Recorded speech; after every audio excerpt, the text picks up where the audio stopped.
How you doing? Don't ever talk to me like that. That's really creepy. Welcome to the show. That's better. There you go. Jarrett had to duck out. He'll be coming back soon. But Okay. since we've cleared the decks. We've talked about everything in juice boxes for the other games. I know that you'll be busy, but what other games will you be keeping an eye on when you're maybe off the air or in commercial break tonight? I'll be keeping an eye on what's going on with the Red Bulls because we'll see them on Saturday, and I'm intrigued by what's going on with the Red Bulls' new manager. How different are things than what they were under Struber? The results haven't necessarily been there, not consistently anyway, and I just want to see how they do tonight at home. They get back-to-back home games, but both teams are going to be on short rest, and sometimes when you're playing these pressing teams and games pile up a little bit, that fatigue shows and it affects their game style a little bit more. Nashville has been on a tear lately as well, and going to Montreal, who has been good at home. Nashville, are they for real? They're starting to prove it, and Hani Mukhtar's doing things that we've just never seen consistently in this league. He's put together a 3-year run that, you're looking at Robbie Keane and you're looking at Sebastian Giovinco, and that's it in terms of not just scoring a lot of goals, but also assisting a lot of goals. So Mukhtar's on pace to win the MVP again, and those are the two that I'm really looking at. LAFC Seattle late night tonight will be an interesting one as well. I should be able to watch the second half once I get back. All right. So with Atlanta and NYC for Atlanta United, a lot of folks out for one reason or another, international duty coming back. You've got injuries and such. When you've been getting ready for this one and Atlanta United, what are you anticipating tonight with the home side? Everybody in the league's dealing with international absences, so it's not an Atlanta thing. It's not an NYC thing. They're missing guys too. It's everybody, and you're in this weird spot between in CONCACAF anyway, the Nations League and the Gold Cup, where some managers might have some guys who are going to go away to the Gold Cup, and Atlanta does with Jay Fortune, but they don't with Derek Etienne. So it's really odd around the league. I think the biggest storyline is what the lineups are going to look like, because they're not going to look normal. NYC, let's start on that side. James Sands out. He's going to the Gold Cup with the U.S. Maxime Chanot, center back, out. He's with Luxembourg. Thiago Martins out with an injury. So that's your two starting center backs and the other guy who plays center back, because he typically plays in the holding midfield, but he played center back very, very well in the 1-1 draw against Columbus on the weekend. And now you're really down to potentially NYCFC 2 players providing support, and Justin Hack, who's a converted midfielder, and Tony Alfaro. That's what you're looking at. And NYC has played a 3-4-3 or 3-5-2 quite a bit. I don't know who the third center back's going to be. So do they shift? What does that look like? On the Atlanta side, I think you're able to play in the same way that you'd like to play, but center back is an issue there too, because you're missing Miles Robinson, you're missing Luis Abram. You do have a Noah Cobb who comes in after games now. When he played in Columbus, he had preseason games under his belt. He didn't have any Atlanta United 2 games under his belt. Noah Cobb's got 9 games there, and he's played well in MLS Next Pro. So you've got him, you've got Juano Parata. You would assume that's going to be the starting center back duo. Fullback, you're in good shape. Ronald Hernandez wasn't called up. Midfield, even missing Santiago Sosa, you do still have a lot of options there, so you should have plenty of choices. Up top, you're missing Yorgos Yakimakis due to suspension. You've got Miguel Berry, who's in a good spot of form right now. I think he's had some good performances in a row here. And on the wings, you've got Tyler Wolff, who's been in really good form and primed to get a start, and probably would get that start tonight, although you do have the Ronald Hernandez Brooks Lennon variant on the right side, where you play Hernandez at right back and you play Lennon at right wing. So that's in the cards as well if you want to go there. And you got Caleb Wiley back. And I think getting Wiley back is another big element here, getting him fully back and contributing during the Gold Cup, where Wiley and Lennon were both on the preliminary roster. Neither one got the call up. That's a good thing for Atlanta United. You get through this one, you should have everybody back for the weekend, and probably pretty close to being 90 minutes fit. I think with Giacomakis, there's still, a little bit of concern there. Can you maybe get him into 75 or so? Thiago Almada didn't play a lot, but he had a lot of travel. I think he's supposed to be landing in Atlanta. Either he already has or sometime this morning, and it's just going to be a game time decision on what he could give you tonight, if anything. But he should be good to go for Saturday. You should have everybody else back. You will lose Fortune. You won't have Etienne. You won't have Miles Robinson. But you'll have Almada, Giacomakis, Abram. And Chol did not go away on international duty. I know he was called up. But as I mentioned on Atlanta Soccer tonight, the South Sudan FA is not always the most organized in getting things actually done. They make call-ups, but sometimes players don't actually get there. So I don't know the situation exactly. But he's here, so he's available tonight. Can we talk about Jay Fortune for a second and him getting the international call-up and getting to represent his country? I just think that it's the continuing evolution of what we're seeing with him, but it's fantastic to see that he gets to represent his country this time around. He already has. That's the thing, and I think maybe we sleep on Jay Fortune when it comes to this stuff. He's got 4 caps already. This is a guy who has been ready for a little while. And Gonzalo Pineda's talked about him for a pretty good while as well. He started talking about him late last season. He's somebody that he believes in. So, it shouldn't be a surprise that Fortune is getting a start the last time out, is playing well, is looking the part, is looking like he's been there before, looking like he can handle it. He has and he can. I think getting the MLS starts has been that next step for him. And he's got one under his belt. Can he continue to get more? We'll find out tonight, maybe. But I think he will factor into the second half of the season in a starting role. I think he gives you something different than you've had in that central midfield. And as the roster is currently constructed, I think the 6 and the 10 are pretty well established with Franco Ibarra as the guy, and with Thiago Almada as obviously the guy. The 8, it's been a rotating cast, and Josechu started well, got hurt. Sejdic then played out of his mind and was great, got hurt. Door opens for Fortune because Josechu and Sejdic have both been back and have both been fine, but not great. Can Fortune be an upgrade? And he's looked good in the minutes he's had. Can he continue to give more and do it over a longer period of time? That's the question, but going into the Gold Cup, it's not a surprise. I think he's one of the best midfielders that Trinidad and Tobago has to offer, and he's going to get to double-digit caps as soon as he can. I don't know how long of a run they're going to make in this tournament, but by the end of the year and going into qualifying for 26, I would say that Jay Fortune's going to be a regular in that Trinidad and Tobago midfield. And one of the things that in conversations with Gonzalo Pineda, doesn't matter what the number is on your driver's license. Doesn't matter what your DOB is.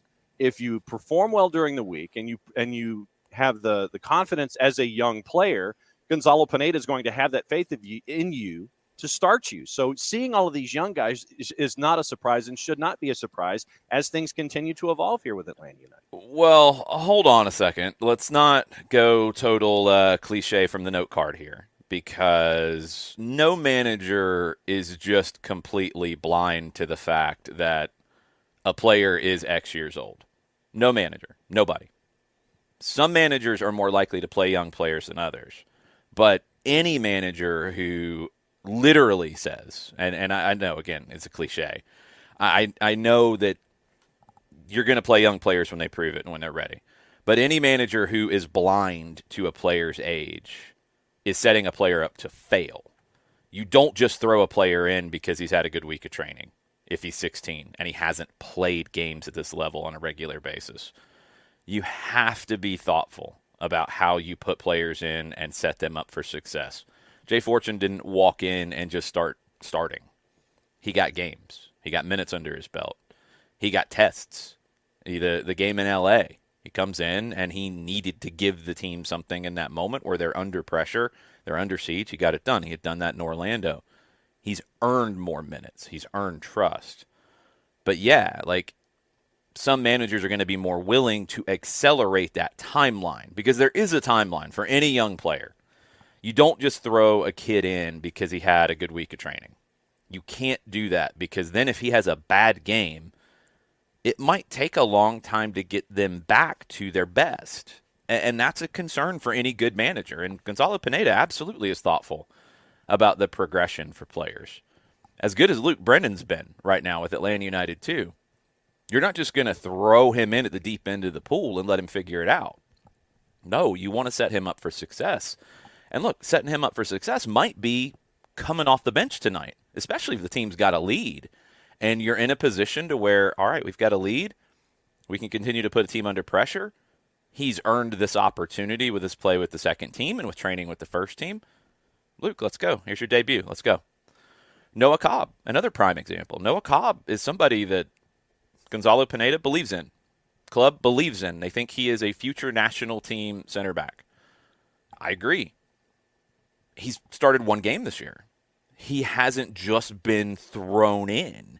He's been prepared for these moments. So I know what you're saying, but we also have to be real in talking about how you get young players ready for these moments. And tonight is an opportunity for potentially quite a few because of international absences, and this is why you've had to prepare for these moments.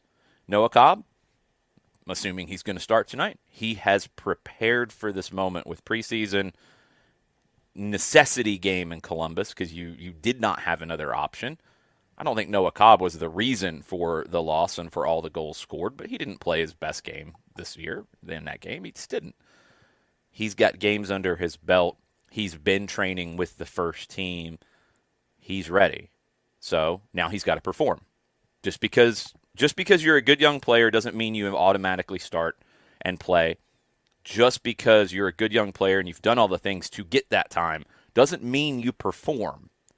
But managers and clubs have to set guys up to give them every opportunity to perform.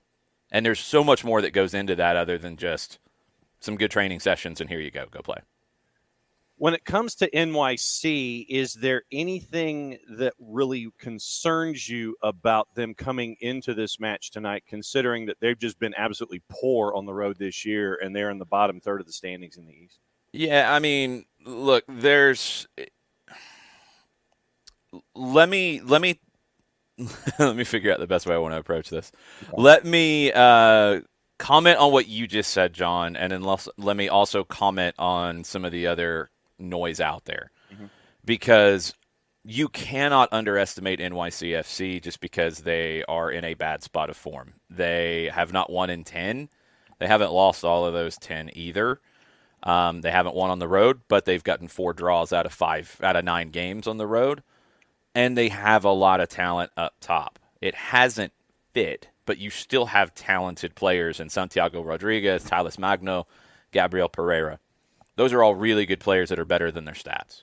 So you can't come into this and say, there's nothing that worries me about NYCFC. Nah, nothing. No problem. You could just walk out there with blindfolds and win the game. And you also can't have this mentality that, Atlanta United's missing some players, so, NYC can walk in with blindfolds and win 5-0. No, it's not how that's not how the game works. We got to be a little more respectful when we have these conversations about teams. It's got to change both ways. NYCFC is a team that defensively, I think they have concerns. And I mentioned it, without center backs, I don't know what the back line looks like for NYCFC. That's my biggest question mark when it comes to them. Midfield, is that going to be affected by the back line? Does Alfredo Morales kind of have to play as a center back tonight? I mean, maybe he's a defensive midfielder. I don't know who else you're going to turn to unless you're going to bring a fullback inside to play as a center back. I think it's easier for a 6 to drop as a center back than a fullback to come inside in general, but every player's different. We'll see. If you move him and you're missing Sands already, that's putting a lot of pressure on Keaton Parks.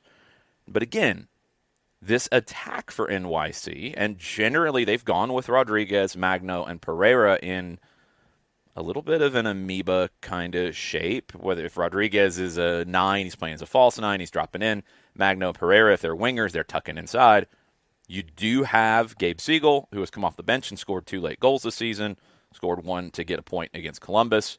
You do have Richie Ledesma, who has been a good creator for them. You kind of have to turn to him and maybe play him a little bit more as a 10 here and move some other pieces around. I don't know. But the attack and the talented players they have, that concerns me against an Atlanta back line that's missing their center backs. It's missing Miles Robinson. That is going to start Noah Cobb. The rest of the back line might be the same as the usual group, and your 6 should be the same as usual. But yes, talented players for NYC. You have to be concerned and respect what they can do every single time. You can't go into games thinking, it's a cakewalk, they're not playing well. But you also can't look at Atlanta United and say, they're missing some players, so forget it. They have nothing. They're missing all these goals in their team. Well, Miguel Berry hasn't played as much as Yorgos Giacomakis, so he's not going to score as many goals. He's not the same player. Can he get you a goal tonight? Yeah, he can. Tyler Wolff, goals per minutes played, pretty good for Tyler Wolff. If he starts tonight, if he plays a lot of minutes tonight, okay, maybe that percentage starts to change a little bit. Caleb Wiley, he's played a lot as a fullback this year after a good start playing as a winger. I would assume he's playing as a winger tonight with Andrew Gutman there, and you need that little boost in the attack. You've got guys who can score goals in this team. You've got players who can get the job done in this team. You don't have your full strength, so there's questions about can they get it done, and there should be questions. NYC, you have talented players, but there's questions because of their current form. When we have conversations about upcoming games, that's something we've always tried to do here, and it's something I always try to stress. We can't just throw things away when we're going in depth. When we're talking about all the games around the league and we're bouncing through 15 games in a day, yeah, we're going to go quick and we're going to hit the highlights. When we're getting in depth on a game, there better be things about NYC that scare you when you look at them, just like there better be things looking at what Atlanta could look like tonight that should scare opponents. And we have to have real conversations instead of just hot tweets and firing off takes and just, doing that. We got to be better than that. And that's what we try to do here. And that's what I'm trying to give you when we get into these details of, NYC's attack. When you look at those 3 that are going to start, you look at Siegel, who might start, might come off the bench. You look at Ledesma, who is leading them in shot-created actions, leading them in chances created per 90 minutes. Yeah, they can score goals. They can absolutely score goals. Defensively, I think they can concede goals tonight too. And that might be the same on the other side as well. And maybe the defense looks a little stronger for Atlanta in terms of going with regulars versus the attack. So I like where this game falls for both teams. It's really interesting because there's a lot of questions, a lot of potential storylines, and a lot of opportunity for players to make their mark tonight. Welcome back, Jarrett. Thanks. He fell asleep. No, he didn't. I think he did. No, he didn't. Sorry, I was trying to put you to sleep with my rambling. It's fine. No, it's fine. In case we don't, I don't know if we're planning to talk Friday, but ahead of this weekend. So let's just get this out now. And we talked about it before, Jason. It's a weird match week. I mean, because yes, it's a 2-match match week, but it's 2 very different matchups. It's a team in NYC who they want the ball. They want the ball. They want to create. They have been pretty good at actually creating chances. They just can't finish worth a damn consistently.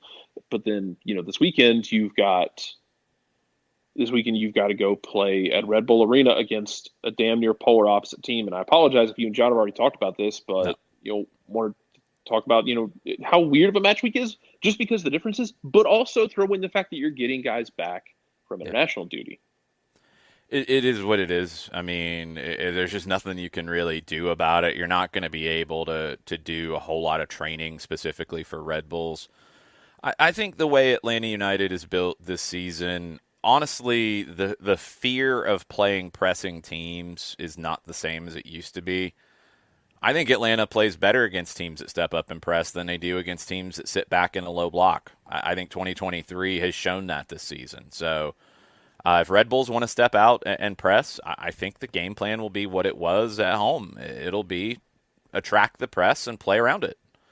And the question, I think, in how you do that in that game, because you will be missing Miles Robinson, is who is going to play at center back with Juan Oparata. Is it Abram? Is it Cobb? And how Noah plays tonight could go a long way in setting that up, because you've got to be comfortable on the ball in those moments against the Red Bulls press, because the more comfortable you are, the easier it is to play around them and create those opportunities. And I think Atlanta can do that. And I think they did that earlier this year. And I think when teams have tried to step out and press them, they've created that space. So you get Thiago Almada back, you get Yorgos Yakimakis back to give you that long ball outlet when you need it from time to time. Yeah, I think it's a different conversation when we're talking about Red Bulls in 2023 than it's been in previous years. But tonight, it's a challenge just because the lineup's going to look different and you're not going to have everybody, and people have to step up. You have to get some production out of guys who have either not done it a lot this season. I think Miguel Berry would fall into that, but he's in a good spot now. Or guys like Wiley, who has played a good bit, but not always in an attacking role. And Wolf, who has played off the bench a good bit, but not a ton. You're going to be asking guys like that to produce somewhat at the same level as some of the top players in the league. So you've got to get through tonight. Then you fall back to how you prepared for Red Bulls before you reincorporate guys and you go and you play. The biggest question for Red Bulls is that center back partner for Purata. And that's the one that will decide, I think, a lot with that game. John Freeman's the man in the middle tonight. What's the book on him when it comes to fouls, average numbers, those kinds of things? What kind of a match do we expect with him in the middle? So he's one of the rare ones this season who is showing less yellows than in his career. This will be his 44th game tonight. Just over 4 yellows per game in his career, 3.67 this season. So a decent drop-off. Fouls called, that's been consistent, right under 27 fouls per game. Just about the same in his career and this season. 10 reds in 43 games in his career, 1 in 12 this year. About the same, and 13 penalties in 43 games in his career and 2 penalties this year. So he calls a good, just from a snapshot of those numbers, he calls a good bit of fouls. Cards are maybe a little bit less than you would think with the number of fouls. And that's okay. Everybody manages a game differently. There's not like a direct equation of fouls to cards. I just want consistency. And if he calls it kind of tight, but he doesn't throw a bunch of cards, okay, that's fine. If that's what the game allows him to do, and that's the way he calls it, okay. And I think that's pretty good for two teams that really want the ball and want to build up the play, and two teams that have probably been fouled more than their fair share this season. And I always like to try to go into those numbers when it comes to breaking down this as a part of the equation, just so folks have It affects the game, and it's not always from a negative perspective. I know it's easy to gripe about referees and do that, and we all do it. Everybody has, but referees and how they call a game will affect how it plays out. And some referees are suited to games and everything lines up and it works well.